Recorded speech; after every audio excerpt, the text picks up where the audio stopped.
I'm going to start a series where I go in and talk about firearms that I've encountered. The goal here is to further my knowledge of firearms and create a video for others to further their knowledge. Without any further introductory notice, I will be talking about the Type I Arisaka today, or the Japanese Carcano. In 1936, Japan and Germany would sign an anti-Comintern agreement.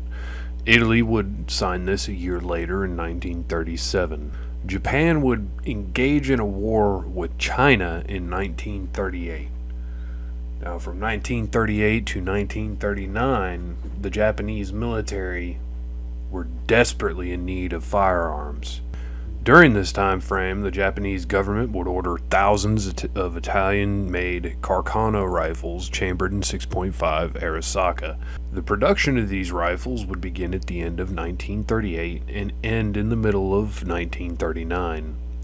The documents on what the actual number of Type I that were produced are lost. Total number of the rifles that were made are unknown. Most sources say that there were 60,000 produced. However, the serial numbers suggest near double that number. With each batch that were produced, they were sent to SFARE. I'm not going to pronounce it. I will go ahead and put it in this video for you to be able to read, to be accepted by Japanese officers. These guns would then be shipped out and used by the Imperial Navy and the Army. Let's talk about a little bit of the special things that were done to the Type I Carcano. Now, the Arisaka Carcano utilizes the same receiver, bolt, cocking piece, striker, safety bolt sleeve, trigger, extractor, and ejector of the Italian 91. However, the bolts are not interchangeable because there was an extra groove cut into the bodies of the two bolts for passage of the ejector, and they're not in the same position. The upper part of the receiver has a milled groove, allowing the utilization of the Mauser stripper clip.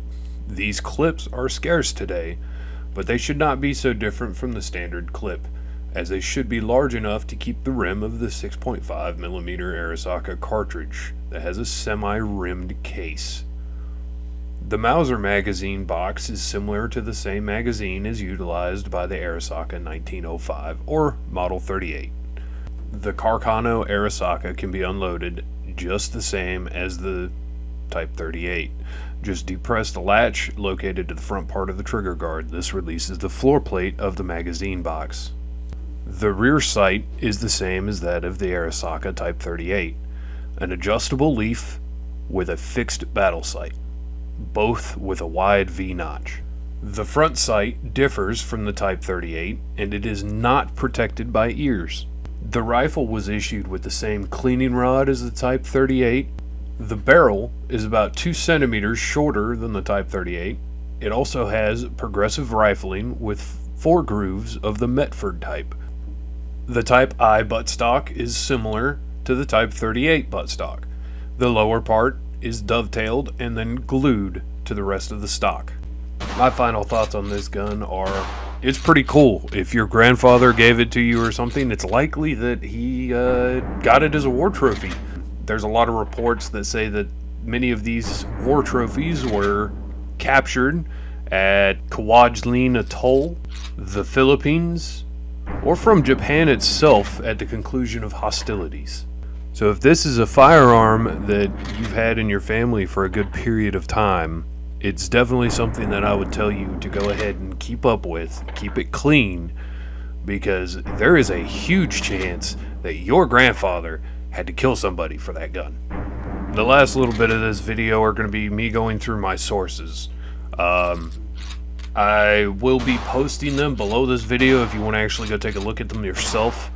But I will give at least a verbal nod to one of the articles that I got a lot of my information from, and it was written by Bondino and then updated by F.A. Mancuso. So definitely a huge appreciation to those guys who did a lot of work in the research and made it easier for me to be able to make this video for y'all and find other places a lot easier to find further information.